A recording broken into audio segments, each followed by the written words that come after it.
Você quer aprender? Então saiba que o homem não é dono da história. Tudo que eu tiver que lhe contar, você tem que passar adiante. Caso contrário, não vai valer a pena.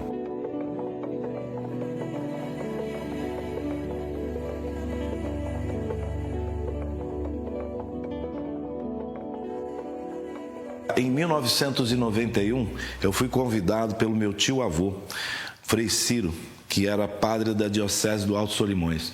E lá, eu fui para lá fazer a missão franciscana na Amazônia. Uma viagem completamente inesperada, porque eu jamais imaginei o que eu ia encontrar por lá e a grande aventura que eu ia viver. E de repente eu me vi num barco indo em direção ao Vale do Javari, uma das regiões mais inóspitas e mais esquecidas do Brasil.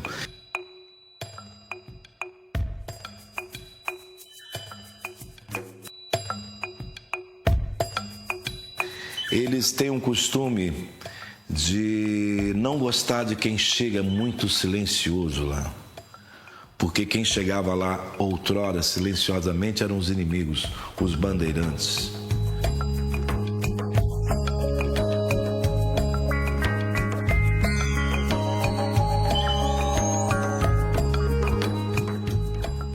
Quando eu vim do sertão, seu moço do meu bodocó. Chegar em silêncio. E eu fiz aquilo que eu sempre soube fazer, eu cantei. Eu adoro cantar e eu subi cantando Luiz Gonzaga. E botei pés em terra e comecei a subir, os índios sorriram, me abraçaram. E nós subimos o barranco dançando e cantando. Lá no alto fizemos uma roda e continuamos cantando, brincando. E lá, deitei meu cabelo lá numa rede e fiquei lá vivendo com eles muito tempo. Aí os indígenas lá viraram, não, você vai para minha casa, nós vamos lá para o outro lado. Falei, mas para o outro lado lá é onde branco nunca entrou. E aí andamos 5 dias de barco, de motor, 5 dias de canoa, remando, e 180 quilômetros a pé no meio da floresta, uma floresta imensa.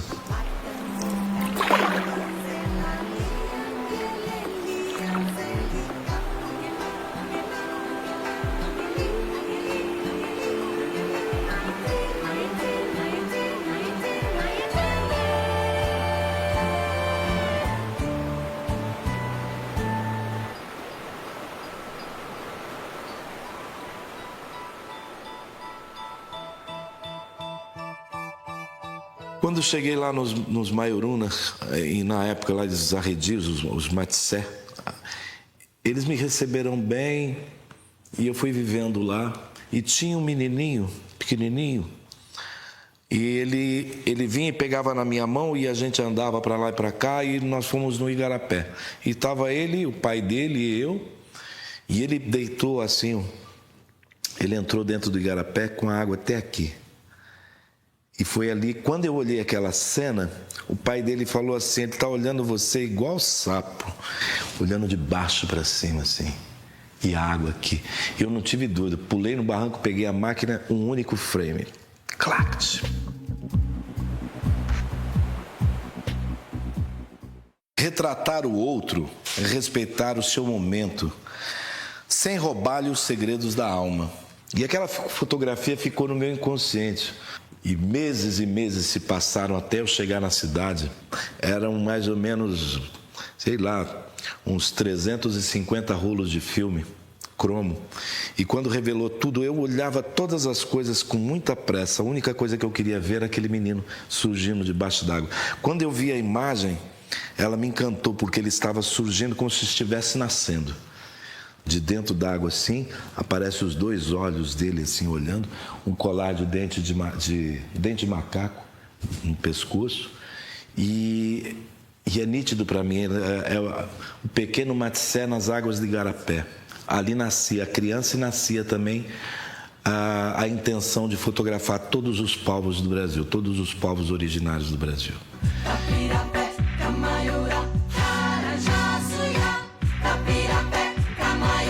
Quando eu falo de retratar o outro,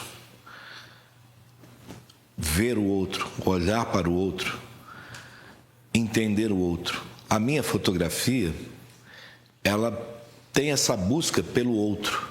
Não é a busca pela minha fotografia. Os povos indígenas sempre estiveram no meu imaginário, desde a minha mais tenra idade, desde a minha meninice. Quando eu era menino, no porão da casa dos meus avós, que hoje eu moro lá, tinha um imenso baú. E ali eu me deitava, porque tinha uma prateleira cheia de livros, e ali tinha os personagens que eu vi que povoaram o meu imaginário. O Rondon com as linhas de telégrafo, os irmãos Vilas Boas, já lá no Xingu, e aquilo foi um negócio que mexeu com a minha cabeça, com o meu imaginário. Jamais imaginei que em algum momento da vida eu fosse me encontrar com aqueles personagens que saíram como se fossem dos livros, né?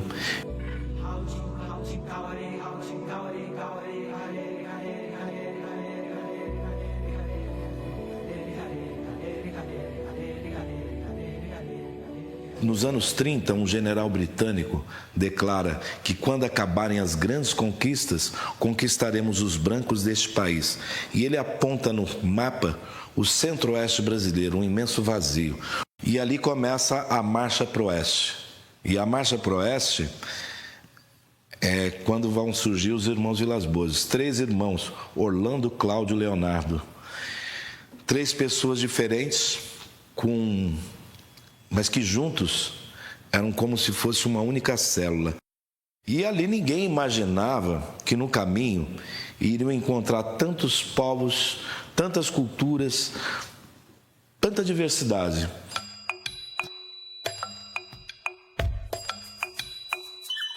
Quando eles chegam nos Cuicuro, perguntaram assim: vi dizer que aqui tem um Iaualapite. O Iaualapite agora é pouco. Eles quase sumiram, né? Eles iam desaparecer realmente. E eles citam os Iaualapite como sendo um povo que iria desaparecer.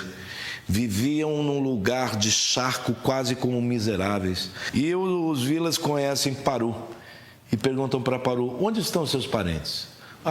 Tem meus primos ali, tem um irmão lá e tem outro acolá. Estavam divididos em aldeias diversas. Muitos já haviam morrido, né? Doenças. E aí eles saem na busca de encontrar os parentes, os Iaualapite. Dessa busca, eles vão juntar os últimos 22 Iaualapite. Da junção dos 22 Iaualapite, Orlando propõe a Paru e aos seus de montar uma aldeia pequena, próximo ao posto deles, ao posto dos Vilas. E eles fizeram isso. Da junção dos últimos Iaualapite, Paru casa-se com Tepuri, Camaiurá, e nasce o primeiro homem Iaualapite depois do quase desaparecimento, Aritana. Então, nos anos 80, eu me encontro com os irmãos Vilas Boas, eu me encontro com Orlando Vilas Boas. Aritana eu conheci na casa de Orlando nos anos 90, creio que 96. Aritana, ele é o personagem que vai restaurar a recriação dos Iaualapite. É o primeiro homem que nasce e faz com que os Iaualapite voltem a ser, como diriam eles mesmo, a ser gente, porque é o primeiro homem que voltou. Os Iaualapite voltaram. E hoje os Iaualapite são mais de 400 pessoas. Não fosse os irmãos Vilas Boas, não fosse Paru e os seus primos, e eles já teriam desaparecido. Certo? Não só Você ainda mantém uma língua, mas uma cultura e uma identidade e um povo. E Aritana vem de Muritano, que é o avô mais antigo que ele vai contar, que isso vai a mais de 20 gerações. Aritana foi simplesmente o grande Amulau, o grande cacique do Alto Xingu.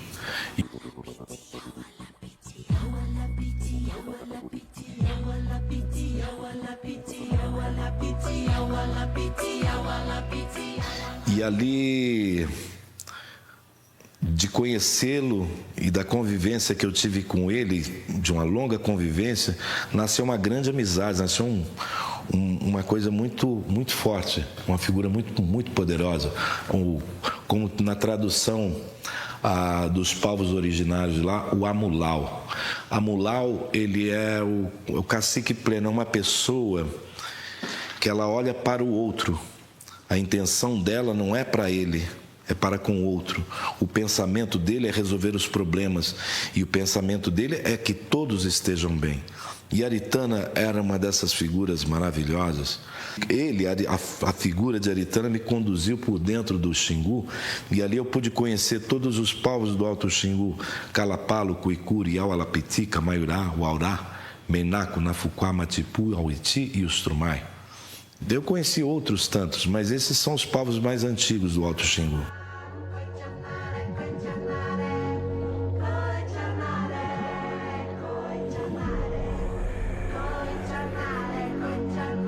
Aritana perdeu a vida na Covid, em 2020. Como um ser humano tem a capacidade de pensar essas tramas ardilosas. O irmão dele faleceu em Cuiabá e o governo federal propositalmente disse que os povos originários podiam fazer os seus enterros tradicionais. Mandaram um avião com o corpo do irmão, que entrou dentro da aldeia e passou a Covid para toda a população. Assim como num passado remoto quase desapareceram, certo? Voltavam a ser atacados da mesma forma.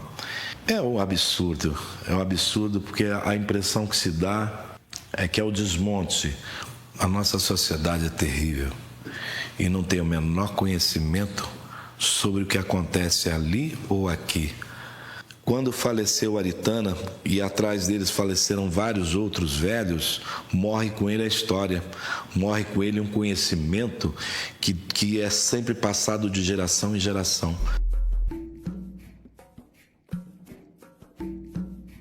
Eu fico muito entristecido, mas nós não podemos deixar de contar essa história. O índio não é dono da terra, ele pertence à terra. É diferente de nós que queremos domar toda a natureza. Não, eles são a natureza. O Iaualapiti é minha casa, mas eu costumo dizer assim, eu sou Iaualapiti, Auire. Pode encerrar no Auire. Auire quer dizer, eu te vejo. Eu certamente um dia eu quero ir para lá e ficar por lá, mas isso ainda demora.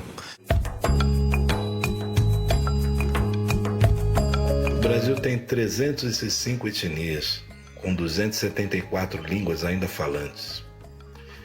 E falar delas é quase como uma música. Calapalo, Cuicuri, Aualapiti, Camaiurá, Uaurá, Menaco, Nafuquá, Matipu, Aueti, Trumai, Iquipeng, Suyá, Suruí, Marubo, Matissé, Matis, Canamari, Culina, Tsoidjapa, Culina Pano, Metutiri, Gorotiri, Yanomami e tantas mais. Os Maguta, que hoje são os Ticuna, e tantos outros. Esses personagens permearam o meu inconsciente, o meu imaginário, e eu pude viajar por tantos grupos diferentes, que é uma magia, é algo realmente fascinante, poder conhecer esse mundo diferente. A grande beleza da humanidade está em sua diversidade.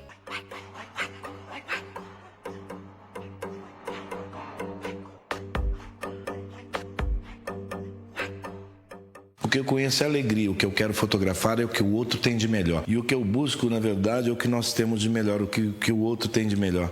O que talvez seja até o que eu mesmo tenha de melhor. que é o sorriso, a alegria e o prazer do viver. Mamãe.